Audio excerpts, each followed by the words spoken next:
Hello guys, जय श्री कृष्णा, राधे राधे। स्वागत है आपका हमारे चैनल में। तो चलिए कहानी को शुरू करते हैं। आज की कहानी का शीर्षक है सास और ननद के नई बहू पर अत्याचार। ससुराल में बहू बनकर आते ही सास और ननद के अत्याचारों से परेशान बहू ने सिखाया ऐसा सबक कि होश ठिकाने आ गए। गौरी ने ससुराल की दहलीज पर कदम रखा ही था कि कानों में शादीशुदा किंतु छोटी ननद सीमा की आवाज पड़ी। हे राम, मम्मी तुमने क्या देखकर भाई की शादी कर दी? वहां ना तो स्वागत ढंग से हुआ और ना ही खाना अच्छा था। मेरे ससुराल वाले तो मुंह दबाकर हंस रहे थे। पैर पटकते हुए सीमा बोली, कोई बात नहीं, अब सबके बीच में तमाशा मत बनाओ, बाद में देखेंगे। गौरी की सास रजनी जी धीरे से बोली, क्या बात कर लेंगे मम्मी, मेरी ससुराल में मेरी तो नाक कट गई ना। सीमा ने तनुक कर जवाब दिया, दीदी मम्मी को समझाने से कोई फायदा नहीं। ये सब तो भाई और पापा का किया धरा है। मैंने तो मना किया था किंतु पापा बोले शादी यहीं होगी और पापा की बात का भैया ने भी विरोध नहीं किया। अब ये परिणाम सामने आया है। देवर रमन बोला। बेचारी गौरी को इस बात की बिल्कुल उम्मीद नहीं थी। उसकी आंखों में आंसू आ गए। उसको याद आया कि जब उसके पापा ने विकास के पापा से बात की तो उन्होंने यही कहा था कि आप जितना खुशी से कर देंगे हमें मंजूर होगा। और फोन पर विकास ने भी गौरी की मम्मी से यही कहा था। फिर आज इन सब को क्या हो गया? तभी विकास की आवाज आई, अरे सीमा, अपनी भाभी को कुछ खाने को पूछा कि नहीं? दे रहे हैं, भाभी की चिंता होने लगी। अरे अभी तो मैंने भी कुछ नहीं खाया है। कल वहाँ का खाना तो इतना खराब था कि एक निवाला गले से उतरा ही नहीं रहा था। रोहन तो नाराज हो रहे थे। अपनी बहन के साथ जाकर वहीं किसी ढाबे से खाकर आ गए थे। सीमा, ऐसा क्यों बोल रही हो? वैसे तो तुम कहती हो कि चटपटा खाने से रोहन का पेट खराब हो जाता है और तुम खाती ही कहाँ हो? तुम तो खाना दाने की तरह चुंगती हो। विकास हंसकर बोला, देखो मम्मी, भाभी के घर में कदम रखते ही अभी से भैया के सुर बदल गए हैं। मम्मी, गौरी ने कई दिन से ठीक से कुछ नहीं खाया है, उसकी मम्मी बोल रही थी और रास्ते में रो भी बहुत रही थी। किसी से बोलकर एक कप चाय बनवा दो, विकास ने रजनी से कहा। रमन, हलवाई को बोलकर सबके लिए चाय का बोल दो, एक बार में ही सबकी बन जाएगी। विकास समझ गया कि सीमा और रमन की बातें मम्मी पर असर कर चुकी हैं। उसने गहनों में सजी घूंघट में छिपी गौरी की ओर देखा और चुपचाप बाहर चला गया। घूंघट के अंदर आंसू बहाती गौरी को विकास की बातें सुनकर तसल्ली हुई कि कोई तो है यहाँ उसकी फिक्र करने वाला। थोड़ी देर बाद विकास की बुआ की बेटी मीरा गौरी के पास आई। उसके हाथ में चाय और पकौड़ी के साथ बिस्किट भी थे। लो भाभी, भैया ने भिजवाए हैं, बोल रहे थे कि अभी खाना बनने में कुछ समय लगेगा, तब तक यही खा लो। दीदी, मुझे भूख नहीं है, गौरी ने उदास मन से कहा। भाभी, भैया ने बहुत प्यार से भिजवाया है। मैं जानती हूँ आपको मामी जी और सीमा दीदी की बातों का बुरा लगा है। भाभी, इनकी बात पर ध्यान मत दो, ये तो ऐसी ही हैं।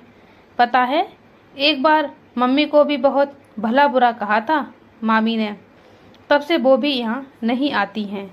शादी में भी मुझे ही भेजा है। पर दीदी, मेरे पापा ने तो अपनी हैसियत के हिसाब से सब अच्छा ही किया था। क्या खाना वाकई में बुरा था?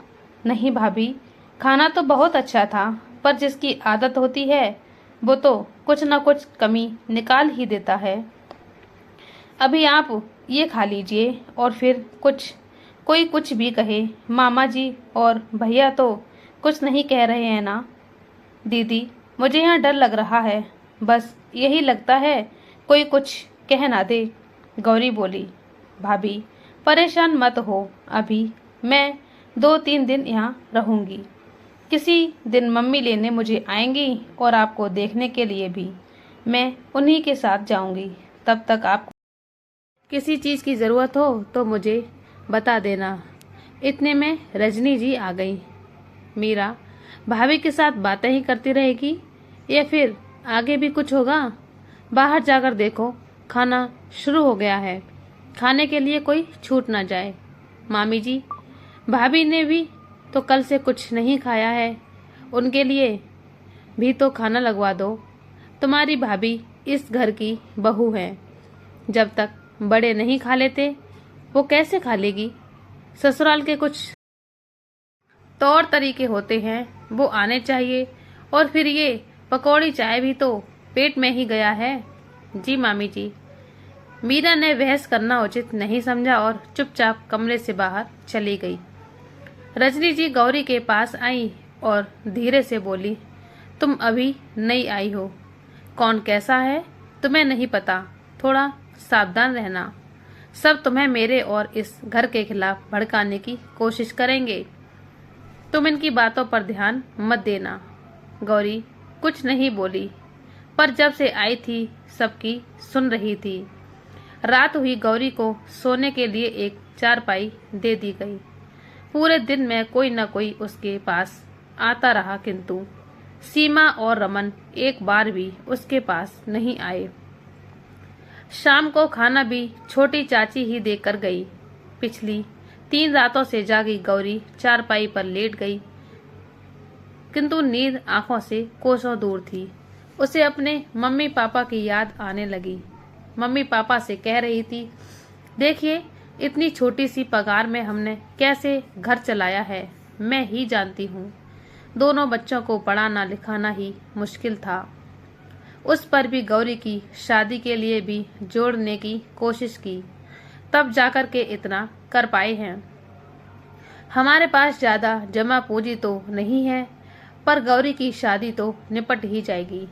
अरे तुम क्यों परेशान होती हो, सब हो जाएगा, उधार लेने की जरूरत नहीं पड़ेगी। मैंने पहले से ही इंतजाम कर लिया था। और फिर रामेश्वर जी भी बहुत अच्छे हैं, उन्होंने अपनी तरफ से कहा है कि जितना कर सकते हो उतना कर देना। उन्हें हमारी हैसियत नहीं, हमारी गौरी पसंद है। हाँ वो तो सही है, पर कल जब चाची का फोन आया था, गौरी की सास और उनका मायका एक ही गांव में है। वो बता रही थी कि गौरी की सास बहुत तेज स्वभाव की है। अरे ऐसा कुछ भी नहीं है, वो भी तो देखने आई थी हमारी गौरी को, और हमारी गौरी को देखकर कितनी खुश हुई थी वो। और विकास की हाँ पर ही तो शादी हो रही है। इसलिए गौरी की मम्मी मन में फालतू के वहम मत पालो, सब ठीक हो जाएगा, भगवान करे ऐसा ही हो। गौरी की मम्मी ने लंबी सांस भरते हुए कहा। गौरी के पापा मनोहर जी एक छोटी सी कपड़े की दुकान थी। बिक्री के नाम पर घर का खर्चा चल जाता था और शादी विवाह तीज त्योहार के मौसम में जो थोड़ी बहुत ज्यादा कमाई हो जाती थी उसे गौरी की शादी के लिए बैंक में डाल देते। जमा पूंजी सच में बहुत कम थी और इसीलिए उन्होंने बैंक से लोन ले लिया और कुछ दोस्तों से थोड़ा बहुत उधार भी ले लिया, ताकि बेटी की शादी में कोई कमी ना रहे, पर अपने घर में किसी को भनक भी ना लगने दी। गौरी का छोटा भाई जय अभी पढ़ ही रहा था। जय बहन की शादी में बहुत कुछ चाहता था, किंतु घर की परिस्थितियों से भली भांति वाकिफ था, इसलिए जैसा चल रहा था उसी में खुश था। और आज ससुराल आकर ये सब सुनकर गौरी का मन दुखी था। सोचते सोचते कब सो गई गौरी पता ही नहीं चला। अगली सुबह 4 बजे ही सासू माँ ने उठा दिया। बहू, ये तुम्हारी ससुराल है, जल्दी उठना सीख लो। आज उठा दिया है, आगे से याद रखना, घर में सबके उठने से पहले ही झाड़ू पोंछा हो जाए। लक्ष्मी जी प्रसन्न होती हैं, रजनी जी बोली। जी मम्मी जी, गौरी डरते हुए बोली। कहने को तो अपना घर था, फिर भी ना जाने क्यों उसे हर समय डर लगा रहता था। थोड़ी देर में उजाला हो गया और गौरी भी नहा धोकर तैयार हो गई। अकेले कमरे में समझ नहीं आ रहा था क्या करे और कमरे से बाहर निकलने की उसकी हिम्मत नहीं थी। तभी सीमा ने कमरे में कदम रखा और गौरी को गौर से देखते हुए बोली, भाभी तैयार हो गई कि नहीं? जी दीदी तैयार हूँ। गौरी हल्की सी मुस्कुराहट के साथ बोली। वो घर के माहौल का हल्का करना चाहती थी। यही साड़ी है या आपके पास कोई दूसरी भी है? लगता है सारे काम बस सस्ते में ही निपटा दिए हैं। अरे नहीं दीदी, मेरे पास और भी साड़ी हैं, आप जो कहेंगी मैं वही पहन लूंगी, गौरी बड़े प्यार से बोली। गौरी ने अपना सूटकेस खोल दिया। सीमा ने एक सरसरी सी निगाह सूटकेस पर डाली और बोली, यही ठीक है, यही पहने रहो। और सुनो, आज आपकी पहली रसोई है। थोड़ी देर बाद रसोई में आकर खीर बना लेना, बाकी खाना घर की औरतों ने बना लिया है। अच्छी खीर बनाना। जी दीदी, गौरी बोली। सीमा चली गई और गौरी की धड़कनें तेज हो गई। खीर बनानी है, बना लूंगी। पापा हमेशा बोलते थे गौरी खीर बहुत अच्छी बनाती है। और पापा को याद कर गौरी रो पड़ी। पापा को मेरे ना रहने से कितनी परेशानी हो रही होगी। अब घर के बाहर के सारे काम उन्हें ही करने पड़ेंगे। मम्मी भी तो मेरे बिना बाजार नहीं जाती थी और जय भी कितना अकेला हो गया होगा मेरे बिना। तभी मीरा आ गई। अरे भाभी रो क्यों रही हो? घर की याद आ रही है? समझ सकती हूँ, और आप चिंता मत करो, मैं हूँ ना, आपकी छोटी बहन, आपकी सहेली। दीदी मुझे रसोई नहीं पता कहाँ है, कमरे से बाहर निकलने में भी डर लग रहा है, गौरी बोली। अरे चलो मैं ले चलती हूँ, मैं यहाँ आई ही इसीलिए हूँ, चलिए। गौरी मीरा के साथ रसोई तक पहुँच गई। चाची अब क्या खीर भी तुम ही बना दोगी क्या? बाहर आ जाओ, आज से रसोई भाभी की हुई, कहकर सीमा हंस दी। गौरी ने घूंघट डाले डाले खीर बनाई। सबको खाने के साथ खीर भी परोसी गई। सबने खीर खाई और खूब तारीफ की। साथ ही गौरी की मुंह दिखाई भी हुई। सबने शगुन के तौर पर कुछ न कुछ जरूर दिया। रामेश्वर जी ने भी खीर खाकर अपनी प्यारी बहू को सोने की अंगूठी दी, पर सासू माँ के पर्स से कुछ ना निकला। गौरी ने इस बात पर ध्यान भी दिया और सीमा की नजर तो भाभी की ओर से मिलने वाले नेक पर थी। मम्मी भाभी को सबने कुछ न कुछ दिया है, पर भाभी ने हमें तो कुछ दिया नहीं। अरे मांग लो अपनी भाभी से जो कुछ चाहिए, मना थोड़ी करेगी, आखिर इकलौती ननद हो तुम। और मम्मी मुझे भी नहीं मिला कुछ शादी में। आज सुबह मेरे दोस्त पूछ रहे थे कि भाई की ससुराल में क्या मिला है। रमन भी बोला। अरे देखो यही समय है, जो चाहिए ले लो, फिर क्या जाने आगे मिले या ना मिले, रजनी जी बोली। तब तक रामेश्वर जी भी आ गए और बोले, सीमा तुम्हारे और रोहन के लिए मैंने सोने की चेन बनवाई है, भाभी से कुछ भी लेने की जरूरत नहीं है। और रमन तुम अपने दोस्तों से ज्यादा अपनी पढ़ाई पर ध्यान दो, समझे? घर में तुम्हारी भाभी आ गई है, इससे बड़ा तोहफा और क्या चाहिए? कमरे में सन्नाटा सा छा गया और किसी की हिम्मत ना हुई कि आगे कुछ बोल दें। रामेश्वर जी कमरे से बाहर चले गए। सीमा ने रोना शुरू कर दिया। मम्मी भाभी के आते ही पापा इतना बदल जाएंगे, सोचा भी नहीं था। देखा अभी भाभी को आए 2 दिन भी नहीं हुए और पापा ने उनके आगे इतनी बेइज्जती कर दी।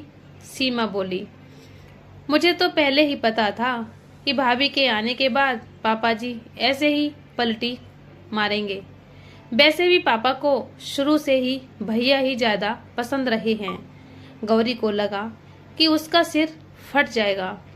उसने अपने हाथ की 2 अंगूठी में से एक निकाली और सीमा की ओर बढ़ा दी। दीदी मेरी तरफ से ये आप ले लो। नहीं चाहिए, आपके ससुर जी को बुरा लग जाएगा। दीदी ऐसा मत बोलिए, वो पहले आपके पापा हैं, फिर मेरे पापा हैं। यहाँ की हर चीज पर पहले हक आपका है। रहने दो भाभी, मुझे मत समझाओ। इतना कहकर सीमा पैर पटकते हुए वहां से चली गई और गौरी डरी सहमी खड़ी देखती रही। भैया, आपके लिए पापा ने घड़ी भिजवाई है, पर मुझे आप मिले ही नहीं अभी तक ठीक से, इसलिए नहीं दे पाई। इसलिए मैं देती हूँ आपको। रहने दो भाभी, अब मुझे कुछ नहीं चाहिए। सब कुछ अपनी कमाई में ही खरीद लूंगा। रमन के तेवर देखकर गौरी आगे एक शब्द ना बोल सकी। वहीं दूसरे कमरे के दरवाजे पर खड़ा विकास सारा तमाशा देख रहा था। गौरी को मीरा ने खाना दिया और साथ में खुद भी खाया। सारा दिन रिश्तेदार जाते रहे और गौरी को सुखी जीवन का आशीर्वाद देते रहे। वो उदास मन से हंस हंस कर सबको विदा करती रही। शाम तक लगभग सब भी रिश्तेदार चले गए। रात के 10 बजे थे। मीरा अपनी भाभी को उनके कमरे में पहुंचा दो, रजनी जी की आवाज आई। थोड़ी देर में मीरा ने गौरी को उसके कमरों में पहुंचा दिया। गौरी का कमरा घर के ऊपर वाले हिस्से में था, जहां विकास पहले से ही उपस्थित था। भैया भाभी, मीरा बोली। अरे आओ गौरी, विकास ने बड़े प्यार से कहा। भैया मैं जाऊं? मीरा बोली। ठीक है बेटा, जाओ, विकास मीरा से बोला। मीरा चली गई। आओ गौरी, ये हमारा कमरा है और मैं तुमसे वादा करता हूँ कि तुम्हें इस कमरे में आकर हमेशा प्यार और सुकून ही मिलेगा। गौरी धीरे से मुस्कुरा दी। अरे अब किससे घूंघट कर रखा है? यहाँ पर सिर्फ मैं ही तो हूँ, कहकर उसने गौरी का घूंघट हटा दिया। गौरी शर्मा गई। आंखें तो पहले ही झुकी थी। गौरी ये देखो, ये मेरी सबसे प्यारी मेज कुर्सी और यह सामने खिड़की से आसमान में चांद दिखाई देता है। ये जगह मुझे पूरे घर में सबसे प्यारी है और आज से मेरे साथ साथ तुम्हारा भी इस मेज कुर्सी और कमरे पर भी पूरा पूरा हक है। मेरी पूरी जिंदगी पर तुम्हारा पूरा हक है। गौरी धीरे से मुस्कुरा दी। विकास ने गौरी का हाथ अपने हाथों में लिया और बोला, गौरी हमेशा यूं ही मुस्कुराते रहना। मैं जानता हूं कि तुमने कल से आज तक में बहुत कुछ झेला है, सुना है। हो सकता है आगे भी सुनना पड़े, पर मैं हमेशा तुम्हारे साथ हूँ। मम्मी और सीमा गुस्से की तेज हैं। उन्हें गुस्से की काबू करना नहीं आता और वो वही देखती हैं जो वो देखना चाहती हैं। पर तुम घबराना नहीं। अब ये घर मेरे साथ साथ तुम्हारा भी है और तुम्हारी जिम्मेदारी भी है। रमन अभी नादान है और सही गलत या फिर रिश्तों की उसे अहमियत पता नहीं है। लोग इस घर में जो भी गलत हैं तुम्हें सही बनाना है, वो भी प्यार से। जी, मैं आपकी हर बात को पूरा जीवन याद रखूंगी, गौरी बोली। बस गौरी, मुझे तुम्हारे जैसे जीवन साथी की ही तलाश थी। इतना कहकर विकास ने गौरी को गले से लगा लिया। अगली सुबह गौरी 4 बजे सोकर उठ गई। शादी वाला घर था, पूरा घर फैला हुआ था। कुछ समझ नहीं आ रहा था कि काम कहाँ से शुरू करे। फिर भी उसको जैसा समझ आया किया। पूरे घर को झाड़ू पोंछा साफ सफाई करके नहा धोकर सभी के लिए नाश्ते की तैयारी की। अभी तक सब सो ही रहे थे। वो जाकर अपने कमरे में बैठ गई और सबके उठने का इंतजार करने लगी। तभी सीमा की आवाज आई, मम्मी इतनी सुबह सुबह नींद खराब कर दी। मेरे कमरे में पोंछा लगाने को किसने कहा था? कितना गीला पोंछा लगाया है। बेटा पंखा चालू कर ले। अब ये सब भी मुझे ही सिखाना पड़ेगा। आवाज सुनकर विकास की भी नींद टूट गई है और गौरी भी नीचे उतरकर आ गई। क्या हुआ दीदी? गौरी डरते हुए बोली। ये जो कमरे में गंगा यमुना बहाई हैं उसकी ही बात हो रही है, सीमा ने कहा।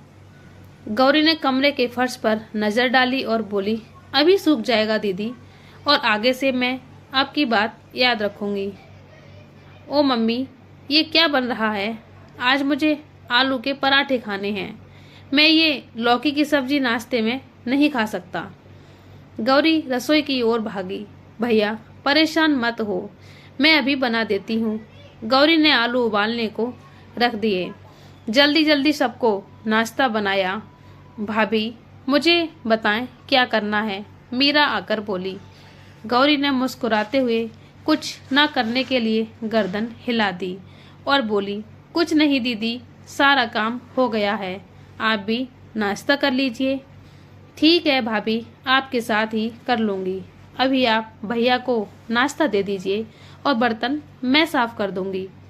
गौरी नाश्ता लेकर अपने कमरे में पहुंची तो विकास भी नहा धोकर तैयार हो चुका था और गौरी का ही इंतजार कर रहा था। अरे गौरी आओ, विकास बोला। जी नाश्ता, गौरी बोली। आओ ना, दोनों साथ में बैठकर नाश्ता करते हैं। विकास गौरी का हाथ पकड़कर बोला, पर अभी घर में नाश्ते के लिए कई लोग बाकी हैं। तुम भी तो सुबह से लगी हो, कोई बात नहीं। नहीं, तुम्हें खाना होगा, विकास बोला। तभी सीमा आ गई। विकास गौरी को अपने हाथों से खिला रहा था। भैया पापा बुला रहे हैं, किंतु गौरी को कमरे में देखकर सीमा ठिठक गई। भैया आपको पापा बुला रहे हैं? ठीक है, तुम चलो, मैं आ रहा हूँ। सीमा चली गई, किंतु रसोई में जाकर मम्मी के आगे हंगामा कर दिया। देखा मम्मी, अभी हम भूखे ही पड़े हैं और भाभी भैया के साथ पेट पूजा कर रही हैं। क्या करोगी बेटा? समय बहुत खराब है, समझ में नहीं आता क्या क्या सिखाना पड़ेगा। अभी ये सब बातें चल ही रही थी कि रोहन आ गया। घर का दामाद था, इसलिए रजनी जी को चुप होना पड़ा। सीमा, घर चलना है या फिर यहीं रहना है? अब भाभी को घर संभालने दो। रोहन की आवाज में कड़कपन था। रजनी जी चुप, सीमा भी चुप। मीरा ने गौरी की ओर से कहा, जीजा जी, भाभी कह रही हैं कि कुछ दिन के लिए दीदी को यहीं छोड़ दें।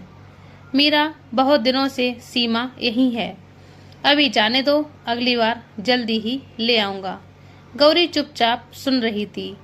शाम को सीमा अपनी ससुराल चली गई और गायत्री बुआ आ गई। भाभी बहुत ही अच्छी हैं, गायत्री ने रजनी से कहा। अरे, पसंद भी तो तुम्हारे भाई की है, पर अभी काम की समझ नहीं है, मुझे ही सब सिखाना पड़ेगा। गौरी घर की बड़ी बहू है, सबका ख्याल रखना, गायत्री जी बोली। इससे पहले कि गौरी कुछ कहती, रजनी जी बोल पड़ी। रखेगी क्यों नहीं, अब रखना भी तो इसी घर में है। बात सही थी, पर कहने का तरीका गलत था। अगले दिन गायत्री बुआ मीरा को लेकर चली गई। जाते समय रजनी जी ने गायत्री को एक साड़ी और मीरा को 100 रुपए दिए, जो कि रिश्तों को देते हुए बहुत कम थे। आखिर मीरा ही थी जो कि शादी के 7 दिन पहले से आकर घर का काम संभाले थी और गौरी के आने के बाद गौरी का पूरा ख्याल रखा। चलते चलते गौरी ने विकास से पूछकर एक साड़ी बुआ को और 1000 रुपए मीरा को पकड़ा दिए। रजनी जी को बिल्कुल अच्छा नहीं लगा और गौरी बेटा, इसकी क्या जरूरत थी? गायत्री ने गौरी से कहा, ले लीजिए बुआ जी, ये गौरी और मेरी तरफ से है, आप यूं ही आती रहें, हमें अच्छा लगेगा। ले लो गायत्री, महंगी साड़ी लगती है। रजनी जी ने साड़ी को हाथ लगाते हुए कहा। मम्मी ऐसे मत बोलो, ये तो गौरी का प्यार है, बुआ के लिए, विकास बोला। गौरी भी मुस्कुरा दी। गायत्री जी के जाते ही रजनी जी ने घर में तांडव मचा दिया। बोली, इतनी बड़ी हो गई, अभी पैर घर में रखा है और अभी से मालकिन बन गई है। अभी 2 दिन नहीं हुए आए और बुआ पर इतना प्यार आ गया। रजनी, किसी भी बात का जब तक तुम तिल का ताड़ ना बना दो, तुम्हें चैन नहीं आता। जाओ बहू, तुमने जो किया है ठीक किया है। मैं तो तुम्हारी सास के स्वभाव के कारण अपनी बहन के लिए कुछ नहीं कर पाया, पर तुमने मेरी लाज रख ली। उसके आगे खुश रहो, जाओ अब अपने कमरे में जाओ, आराम करो। गौरी अपने कमरे में चली गई है। सभी लोग चले गए। अब घर में मम्मी, पापा, रमन, विकास और गौरी ही बचे। गौरी सुबह जल्दी उठकर घर का काम करती, नाश्ता बनाती। एक बहू के जो जो जिम्मेदारी थी सब बखूबी निभा रही थी और रजनी जी अपनी सास की भूमिका को पूरी तरह से निभा रही थी। गौरी के हर काम में कमी निकालना ही उनका काम था, लेकिन गौरी विकास से कुछ ना कहती। हमेशा सबके सामने हंसती रहती और मायके वालों से बात की तो पापा ने कहा था 10 दिन बाद आएंगे, यही सोचकर खुश थी। बेटी थी, मायका छूटने का दर्द सह रही थी। सब कुछ मिला ससुराल में, पिता समान ससुर और इतना चाहने वाला पति, लेकिन भाई और माँ तो मायके में ही छूट गए थे। अगली सुबह ही मनोहर जी अपनी बेटी को लेने आ गए। पूरे घर में सन्नाटा था। गौरी अपने काम में लगी थी और रजनी जी शायद पड़ोस में गई थी। गौरी बेटा, गौरी कहते हुए मनोहर जी घर के आंगन तक चले आए। अरे पापा, आप आ गए। गौरी दौड़कर छोटे बच्चे की तरह अपने पापा से लिपट गई। कितना इंतजार किया आपका, आप लोगों की बहुत याद आ रही थी। हाँ बेटा, तुम्हारे आने के बाद हमारा भी मन नहीं लगता। तुम्हारी मम्मी तो तुम्हारे आने की एक एक दिन गिन रही हैं। बाकी सब लोग कहाँ हैं? जी मम्मी जी बगल में चाची जी के यहाँ गई हैं। पापा और ये ऑफिस गए हैं।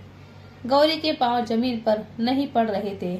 उसके पापा उसके घर पहली बार जो आए थे।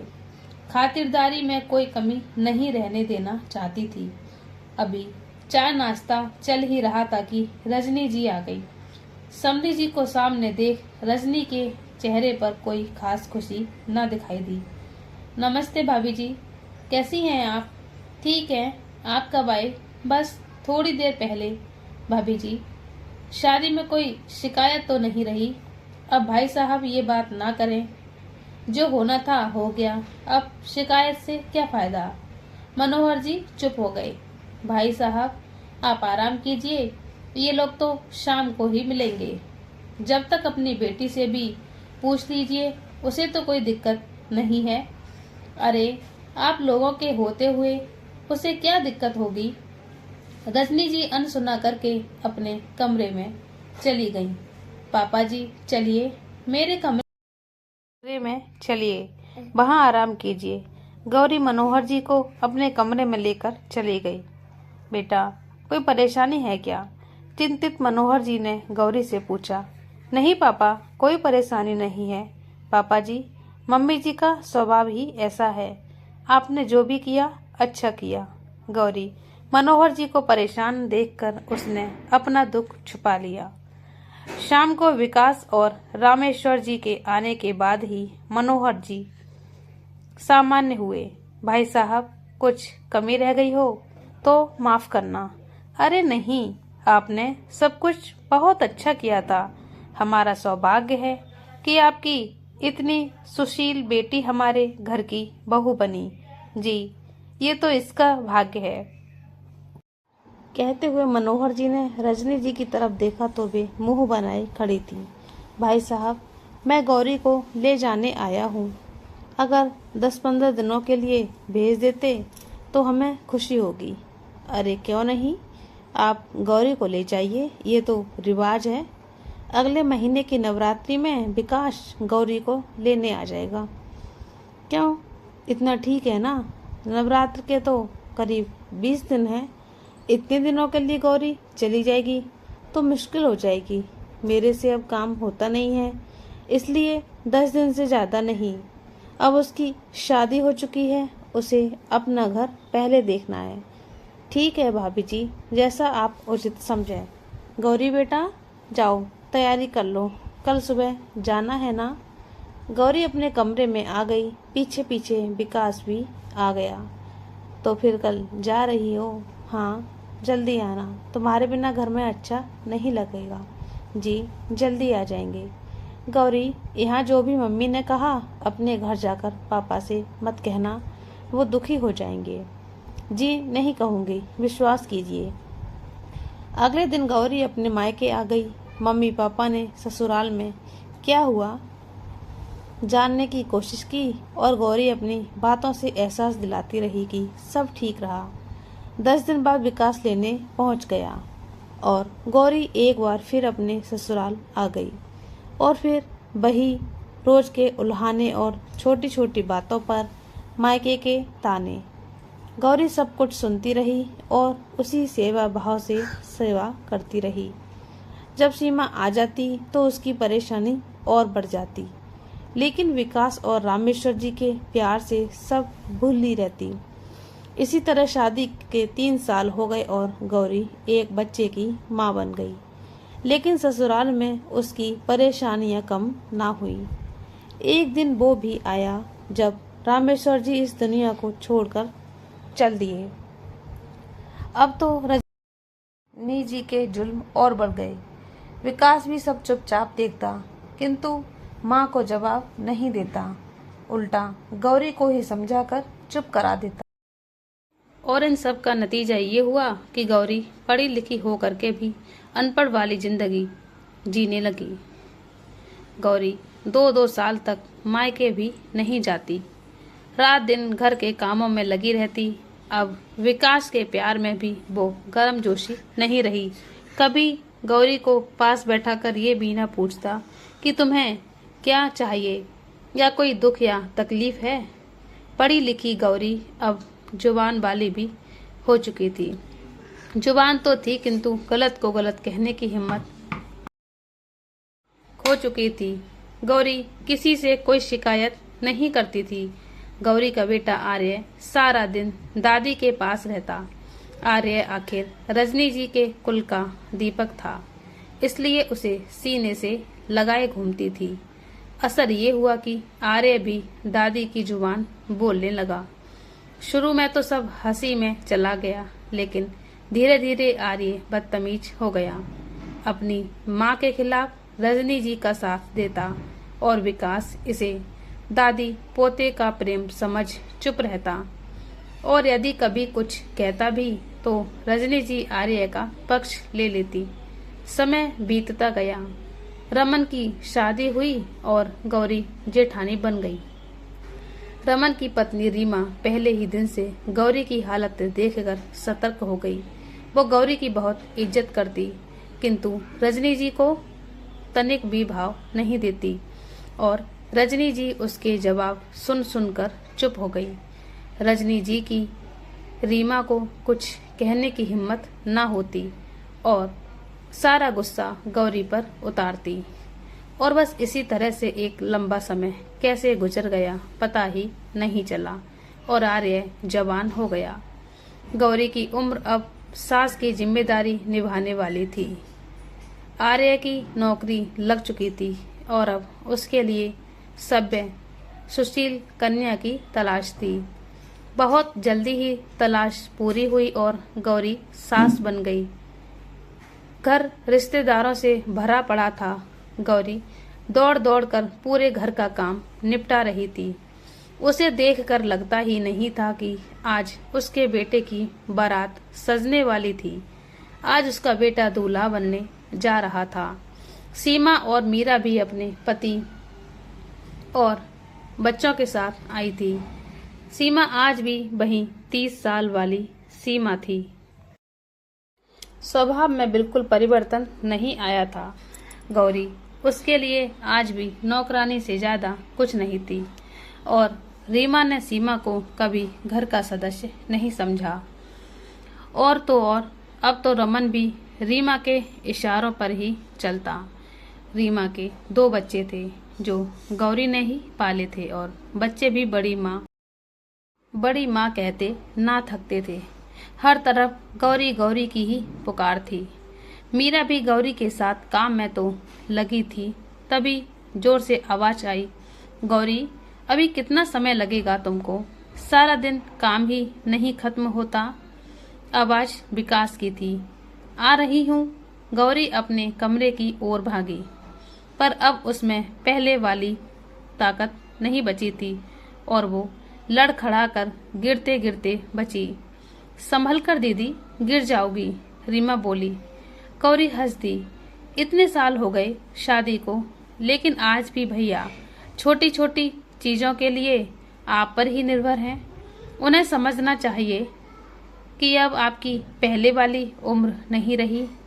अरे यही तो समझाते जिंदगी हो गई, पर इनमें तुम्हारी वाली बात कहाँ है। मम्मी जी, ये सब आपकी ही मेहरबानी है। मैं भी 17 साल से इसी घर में हूँ। अगर ऐसा है तो आप क्यों ना उनकी तरह बन गई। इस घर में आकर आपने तो आते ही भैया को सब सिखा दिया था। दीदी, इंसान देखकर ही सीखता है, और मैंने पहले ही दिन इस घर में आकर बहुत कुछ देखा और सुना और सीखा भी। सीमा भी चुप हो गई। गौरी ने रीमा को आंख दिखाई और विकास के पास पहुंच गई हैं। गौरी, मेरे कपड़े कहाँ हैं जो शाम को पहनने हैं, और वो नए वाले जूते कहाँ हैं। इस घर में कुछ भी नहीं मिलता है। जी, आप परेशान क्यों हो रहे हैं? अभी पहनने हैं क्या आपको? सब समय पर मिल जाएगा। अरे अभी बता दो, मुझे पता होना चाहिए। जी, आपकी अलमारी के नीचे वाले खाने में ही रखे हैं। और आर्य, आर्य कहाँ है? बहुत देर से नहीं दिखा। आज भी पैर घर पर नहीं है। वो तो रमन ने पूरी जिम्मेदारी ले रखी है, वरना मेरे लिए सब अकेले करना कितना मुश्किल था। अब मैं जाऊं? अभी बहुत काम बाकी है। ठीक है, जल्दी करना सब, ताकि बारात समय से निकल सके। अरे गौरी, सो गई क्या? गौरी तेज कदमों से चलते बाहर चली गई। शाम हुई, बारात निकली।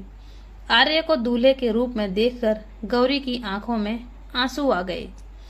माँ बाप का ये सपना तो उसी दिन से आंखों में बस जाता है जिस दिन से उनका बेटा जन्म लेता है।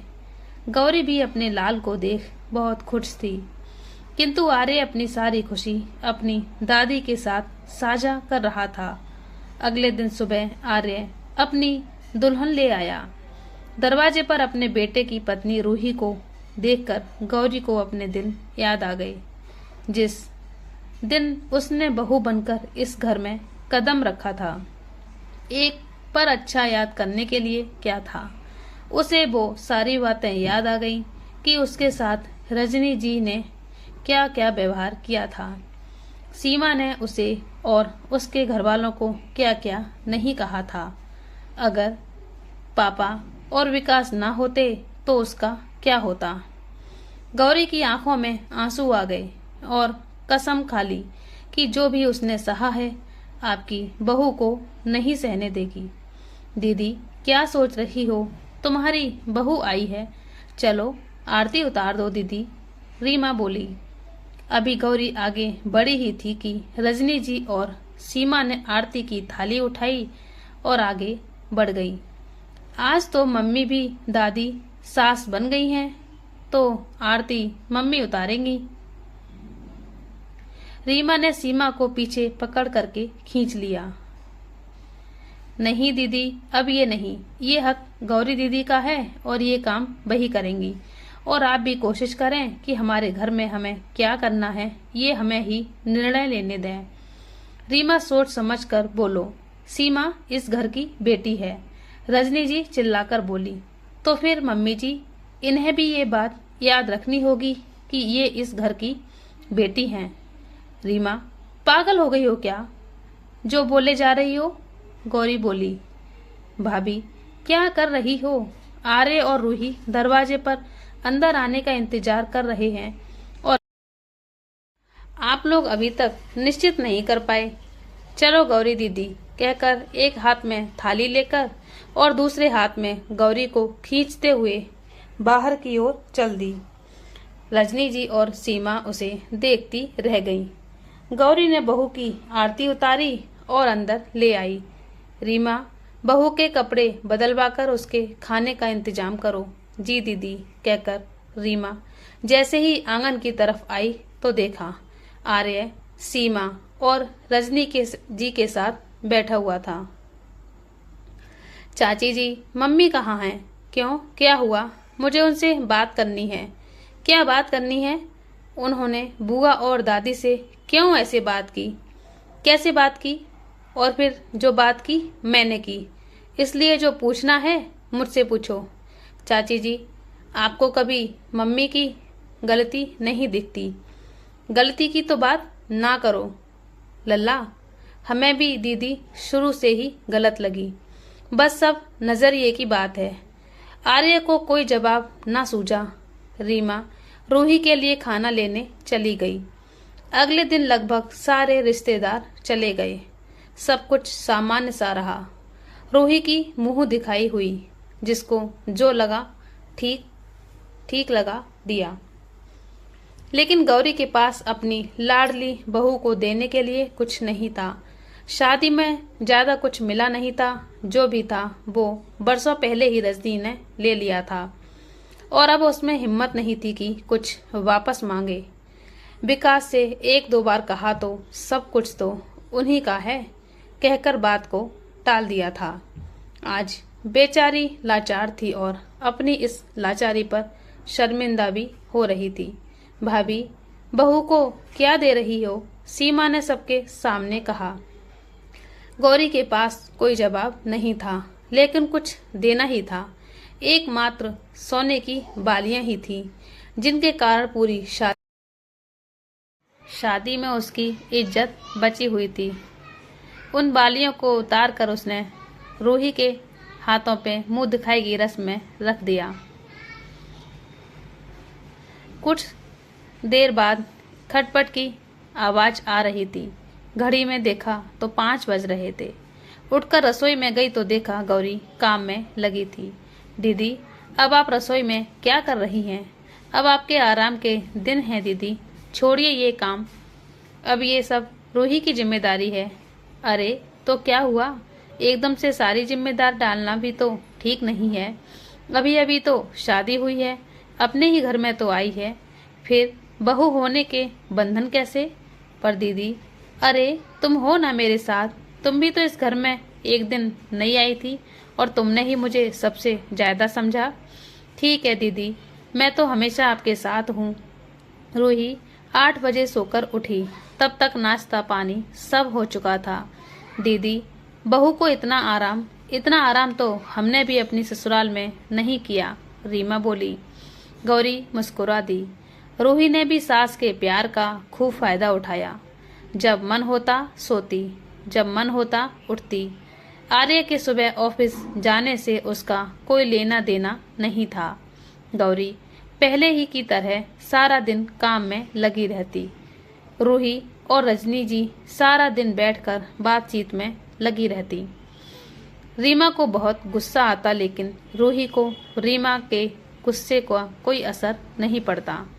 लेकिन 1-2 बार रीमा ने कुछ कह दिया तो उसने रीमा और उसके बच्चों से बात करना बंद कर दिया और फिर रूही की गलतियों पर गौरी को चुप देख वो भी चुप हो गई, क्योंकि वो कोई भी ऐसा काम नहीं करना चाहती थी कि उसके और गौरी के रिश्ते पर गलत असर पड़े और घर का माहौल बिगड़े। धीरे धीरे गौरी की स्थिति घर में नौकरानी की हो गई है। उसे हर कोई छोटी बड़ी बात बात पर झिड़कता, किंतु वो तो बहुत पहले पत्थर की हो चुकी थी। विकास को भी बस अपने काम से ही मतलब था। जिसने जीवन भर साथ निभाने का वादा किया था, वो भी समय के साथ साथ दूर होता चला गया। पर कोई शिकायत नहीं थी गौरी के मन में। देर बहुत हो चुकी थी, पर कब तक? एक दिन की बात है, घर में भगवान सत्यनारायण की पूजा थी।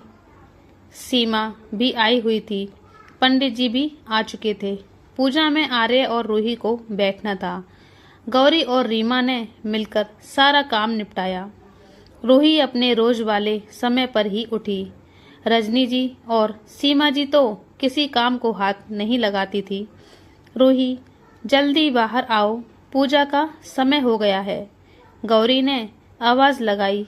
पर रूही ने कोई जवाब नहीं दिया। रूही, जल्दी करो, गौरी फिर से बोली। क्यों, घर सर पे उठा रखा है?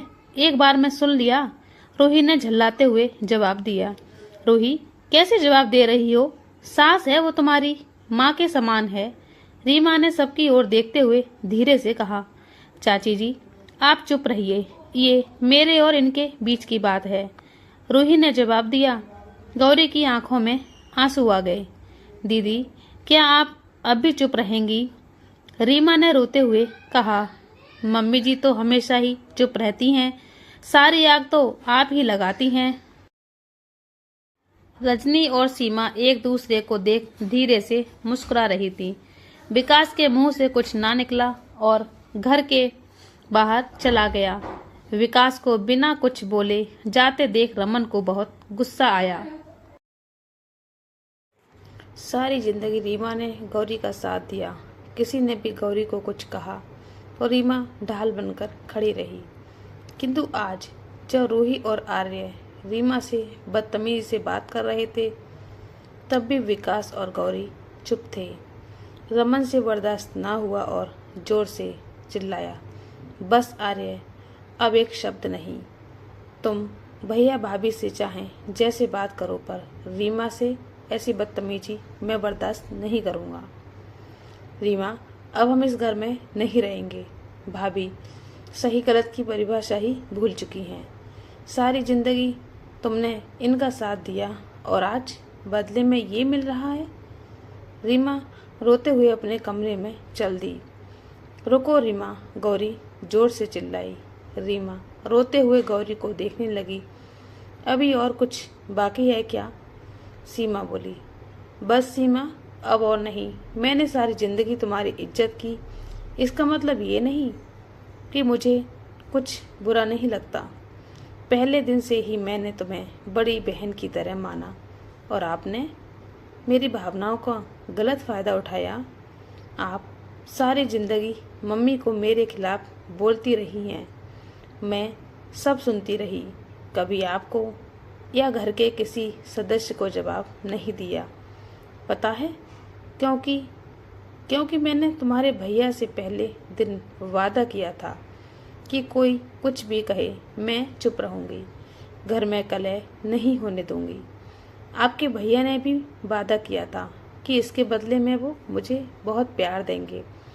प्यार तो दिया, पर माँ बहन को सम्मान देते देते वो मुझे सम्मान देना भूल गए।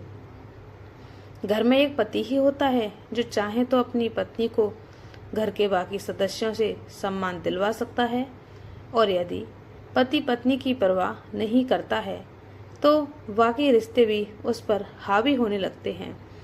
मेरे साथ भी यही हुआ है। मम्मी जी, मैंने आपसे कभी कोई शिकायत नहीं की, लेकिन इतने सालों में आपको कभी मेरे ऊपर प्यार नहीं आया। प्यार ना सही, थोड़ी सी दया ही दिखा देती। मैंने विकास को हमेशा घर के मामलों से दूर रखा और धीरे धीरे वो ही मेरे से दूर हो गए। आर्य को जन्म देकर भी कभी मुझे लगा ही नहीं कि मैं उसकी माँ हूँ। सोचा मैं माँ ना सही, मेरा बच्चा तो आपको प्यारा है, आप उसे प्यार करती हैं। मैं खुश रही, लेकिन धीरे धीरे वो भी मुझसे दूर हो गया। रीमा के आने से मुझे एक सहेली मिली, एक रिश्ता मिला जिसने मुझे मान सम्मान दिया, प्यार दिया। उसने मुझे बहुत बदलना चाहा, पर मैं ही खुद को नहीं बदल पाई। बहू अच्छी नहीं थी, सोचा सास ही अच्छी बन जाऊं। रूही ने जब घर की दहलीज पर कदम रखा, मैंने सोच लिया जो प्यार मुझे नहीं मिला वो मैं रूही को दूंगी। वो इस घर में पूरी आज़ादी के साथ रहेगी और उसको मैंने किसी भी बात के लिए दबाव नहीं दिया। किंतु उसने भी मेरे प्यार और मेरी सोच का गलत फ़ायदा उठाया। आज उसने तेज़ आवाज़ में बात करके ये साबित कर दिया कि मैं जब भी तब भी गलत थी और आज भी गलत हूँ। जब मैं बहू थी तो सास की नज़र में, और आज जब सास हूँ तो बहू की नज़र में।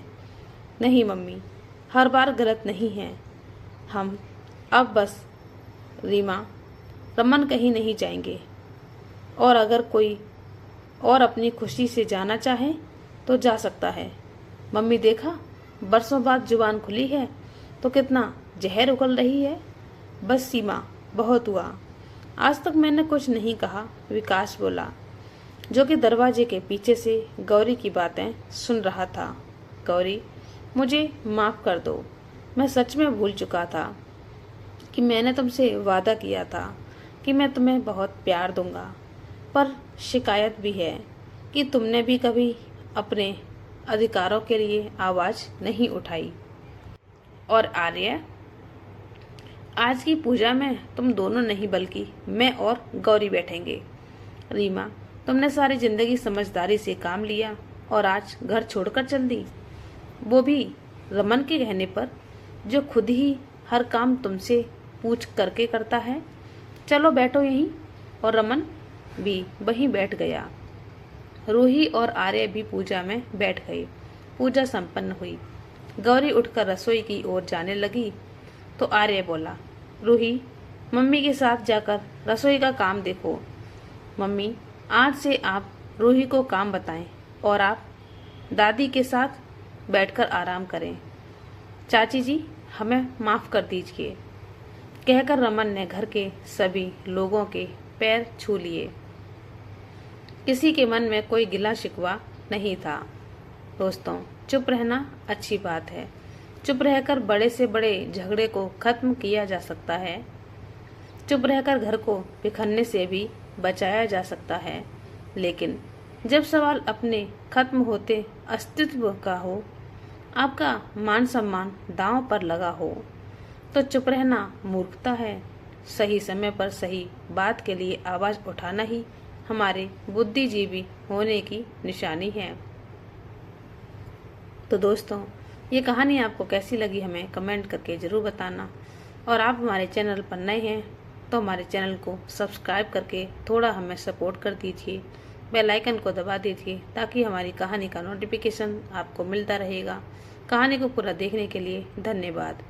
तो चलिए मिलते हैं एक और नई कहानी के साथ। तब तक के लिए जय श्री कृष्णा, राधे राधे।